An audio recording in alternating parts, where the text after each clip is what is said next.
Hi everybody, I'm Ron Jones, president of Green Builder Media. We are here at the Vision House Las Vegas in conjunction with Beazer Homes. This is a completely remarkable house that we're at. It's part of our Vision House series, but it is also what we're calling Crossing the Rubicon. The Beazer company is going to take the industry to new heights, and with an all-electric subdivision here and net zero ready in every single house. This particular unit here is actually net zero to the bones. And we're here today with Steve Booz, who is from Westlake Royal, and they are the purveyors of the stone material that you see here, as well as the roofing. And so, you know, we can do all of the great bones, we can do all of the great technologies and all of the other things, but you better cover it up from the outside, have a great roof and great durable products to protect all that investment. And also it just adds to the beauty and the aesthetics and makes this a wonderful attraction. So congratulations on your project. Tell us about your products there. Yeah, so we provided our Newpoint Concrete roof tile products for this project. And for the Net Zero house, we did our Cool Roof System, which is a combination of some of our accessories, our elevated battens, underlayments, as well as the roof tile itself. Let's explain that a little bit. So especially in this extremely hot climate here in Las Vegas, it is important to get that air movement in between some of those layers. Tell us about that. Yeah, that air movement's very important. The concrete tile has some good mass to it, so it does absorb some of the heat of Las Vegas, but not all of it. But having an elevated batten system where the roof tiles actually sit up off of the roof deck about an inch or so allows airflow to move that hot air that gets in there out off the roof deck into the attic. So it's not transferring it directly onto the subsurface. And also, in addition to that, they have completely sealed thermal units in terms of their attics. So that helps to break it down even further. It would. Yeah, so it's a tremendous improvement over the way people have been doing things. For sure. And then in terms of the wonderful stone facade, you guys have a beautiful variety of product on that. And I know there's a good sustainability story with that as well. There is. You know, it is also a man-made product out of aggregate and cement, but it's a lot thinner than natural stone and a lot less energy to get it out to the job site, a lot less effort to get it onto the wall, and it's colored on the outside, and it'll look great forever. Well, it's spectacular. So you don't have any maintenance issues with that.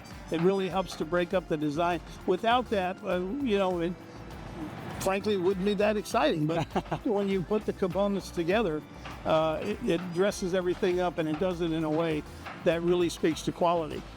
I also noticed that they've done some wonderful technique there.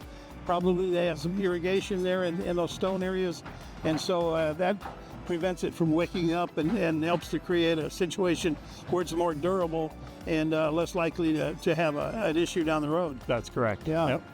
Yep. So, and it really dresses up the outside of the house. Cool. Rather than just being a monolithic stucco structure, it gives you a little bit of character, a little bit of curb appeal. Well, it's magnificent, and you know, I noticed as we moved down the sidewalk that there's actually some elevation break in it too, so that adds another dimension of difference to it.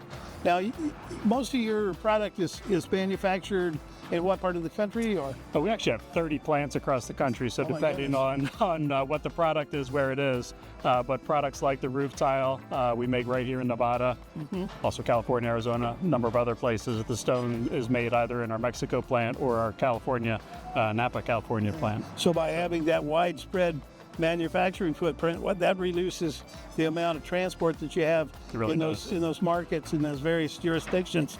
Now, your products are probably ubiquitous in terms of code approval. You don't have any place where you have any questions or doubts about any of these things. Yeah, we meet the most stringent codes in terms of wind uplift, fire rating, hail issues. We meet the most stringent aspects of all three of those severe weather events that continue to keep happening. And especially here in the West, you know, we're all concerned about fire. Yeah. And it's just beyond my belief that people continue to put combustible roofs on when they could have something as glorious as this beautiful tile. It's a non-combustible product, and as long as the rest of the roof structure doesn't catch on fire, you'll be in good shape. Well, it's well protected. It is. Tell me about the sustainable approach that Westlake Royal takes, and is that a thread that runs throughout the decision making of your company and your path forward? Yeah, it all starts with our parent company, Westlake Corporation, who's a global chemical manufacturer, and so reducing our carbon footprint is a big part of what we do as a company. And then as we go downstream into Westlake Royal, we have products like our roof tile and our stone that are made with closed loop water systems. We consume all our own scrap that we might make within the facility and try to send nothing to landfill from ourselves. That's very commendable. That tells me that you're probably also continually researching ways to have a more environmentally friendly mix. That's right. In the concrete products and so forth. That's right. I mean, there are green cements out there, and we continue to look for ways to incorporate those types of technologies to make more environmentally friendly products. What about in terms of the different aesthetic styles around the country? If we were looking at something in the southeast, it would probably be vastly different from here in the southwest. A lot of times it's color difference more than anything else. We'll have a barrel tile out here. We'll also have it in Florida. Yeah. We'll have the slate look here. We'll have the same there. So it's more color driven, and we generally have regional color palettes that'll be attractive to those types of communities. Yeah, the desert landscape is slightly different from say, Tennessee or Florida, exactly, things like that. What are your big hopes for the company going forward and your penetration in the market? What would you like to see in 2025 and beyond? Yeah, concrete roof tile is a small part of the overall roofing industry. Asphalt shingles remain the largest part. So for us to be able to penetrate that marketplace and bring a better product to areas like these desert climates is a big part of what we're trying to do. Although I have seen recently reports that there's going to be some pressure on the asphalt sector, and there is. That's going to open up a vast market for alternatives. No, really will. IBHS, who's the insurance industry group, is working on things like severe hail, wind, and really the longevity of asphalt shingles, which may not be as good in some of those areas as we may have thought 10 years ago. Yeah, and they're a fossil fuel-based product to begin with, and so that's an issue. And then the durability of them, certainly there are different grades, and some are much higher quality than others. Right. But, to make a distinction between a 20-year and a 25-year shingle, it seems a little bogus to me. It should last as long as the mortgage, at least. Yeah, that's right. And, so I'm a big fan of doing a good job. The thing about it is we're seeing, I think, a transition in the market in general to where we're looking at the value, not just the price. And so we see the long-term value of products, the selections, the specifications that we make. We look at the long game. And over time, it's actually going to save you money. Oh, yeah. So in the amount of time that these roofs are going to stay here, you might have to re-roof 1 or 2 times. And not only is that an environmental issue, but it's a big cost issue. That's right. Yeah.